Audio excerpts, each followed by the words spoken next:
Each player has their own individual playstyle. Some do a lot of strafes, some do very little. Some go full hardcore mode, pressing plus forward all the way through, like the jaw-dropping run from Smeeze on CCN Scourge, in a completely absurd display of skills. But what about a player who was widely recognized for something, and then turned into something completely different? Such a player is Shooting Star, the Metamorphosis player. In the beginning, everyone would bash him for having the ugliest playstyle ever. It was shaky, messy, and strafes were inconsistent. His first official record was on KZSCA High Blocks in 2011. People would always joke about his ugly style and how unpleasant it was to watch. I don't know if he has ever addressed this type of comment, but if there were a consensus among players, it would be that he had the ugliest style by far. Not something to be proud of, but the difference between the people making the comments and Shooting Star is that he was putting some serious work into his demos, and frankly, it was very visible how invested he was in the world records he beat. He was not shaking for no reason. He was shaking for doing things other players would not dare to attempt, like risky combos, risky block times, and of course, what he was known for, shortcuts. He chose this type of map because he didn't like failing difficult combos that save half a second in fast maps. And in longer and more difficult maps, he can afford to go slower and lose a few seconds, and jump consistently to the shortcut. When you know the shortcut is the only thing standing between you and a record is a 1 in 50 chance of getting that shortcut, you can't stop because it's just one jump. It was funny to see him playing, but the maps and level of world records he was setting were not to be laughed at. They were some serious demos. At the time of all the shakiness, he was recording some of the best demos yet seen in the game, seriously raising the bar for everyone else. However, the quality of the runs was not enough to overshadow how unappealing his shaky style was. After a while recording mostly long maps, he went through a transformation, leaving long maps behind and getting into extremely hard shortcuts and hard maps.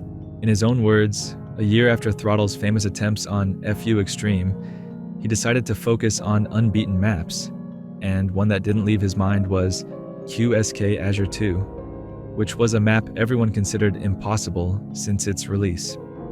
His hard map skills quickly came back as well, and that he was stunned by his consistency when he played FU Extreme on public, which led him to record his famous handshow beating the map in 3 minutes and 5 seconds, which was the best confirmed checkpoint time back then. He showed that he was not just incredibly patient for lengthy recording sessions in normal long maps, but also a strong contender for any world record despite what type of map. If there were a map with a crazy hard-to-beat world record or with a low probability shortcut, Shooting Star would be the top contender player to beat it. He showed he had a tremendous capacity to learn difficult jumps and techniques, and it really shows if you look at what type of shortcuts he was doing in the middle of runs and the sheer difficulty of the hard maps he was recording.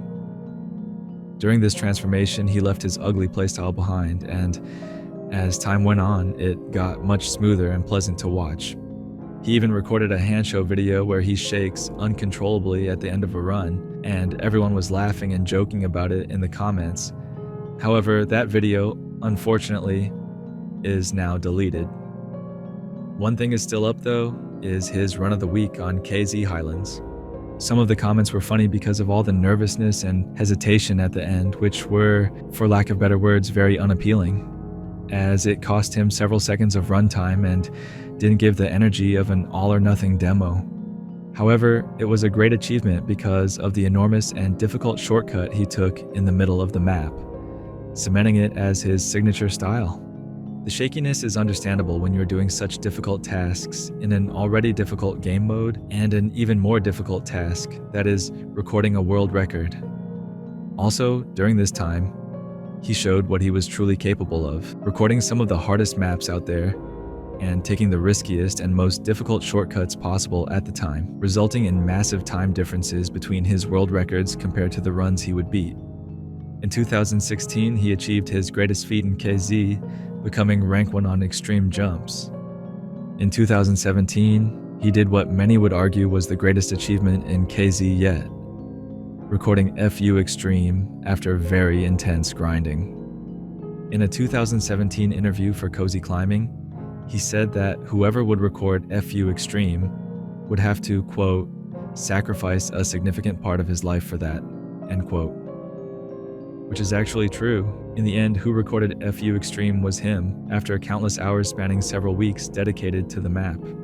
The map has a really strong choke point for a pro run, which is the 236 bhop block. When he finally beat the block in question, the emotions were so intense that he didn't even remember the moment. He just knew he had to make the next jump immediately. When he pressed the stop button, he had to call his friend, Pugmaker, to let him know he had achieved something great in the game. The record cost him 100% focus, and the people spectating him were distracting, and thus he limited his audience to only Pugmaker, as the distractions would result in rage quitting. Before his latest hiatus, he took Hey Obscurity, which to this day is still one of the most brutally difficult maps ever to be recorded.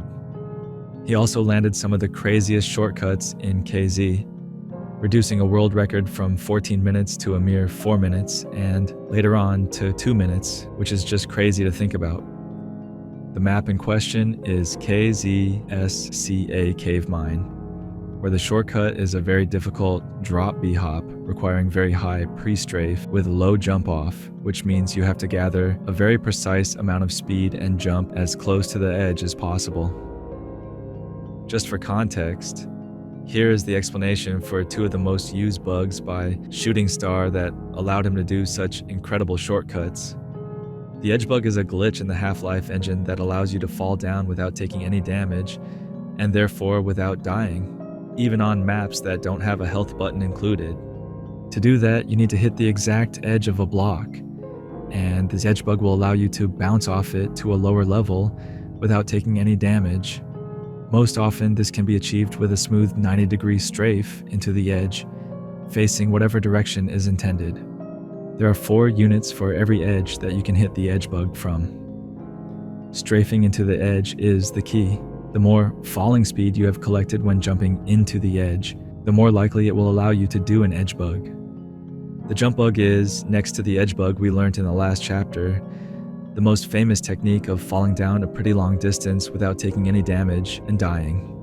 Therefore, using this technique gives the jumper a considerable advantage on maps without a health charger. Perhaps the most amazing benefit is the fact that you can use the jump bug in areas where edge bugs are impossible, because there is no edge at all.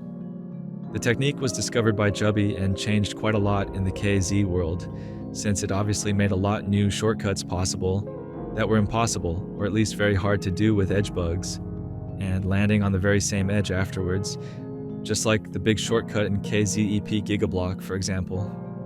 Mastering jump bugs is extremely hard, but Shooting Star, like Sprin did before him, was able to. Dominating such a hard and seemingly random technique obviously led to countless cheat accusations, both towards Sprin and Shooting Star. These on the screen now are some accusations towards Sprin, the jump bug legend before Shooting Star. However, unfortunately, I am not able to find all the accusations towards Shooting Star at the moment, but they happened quite a lot in the chat box.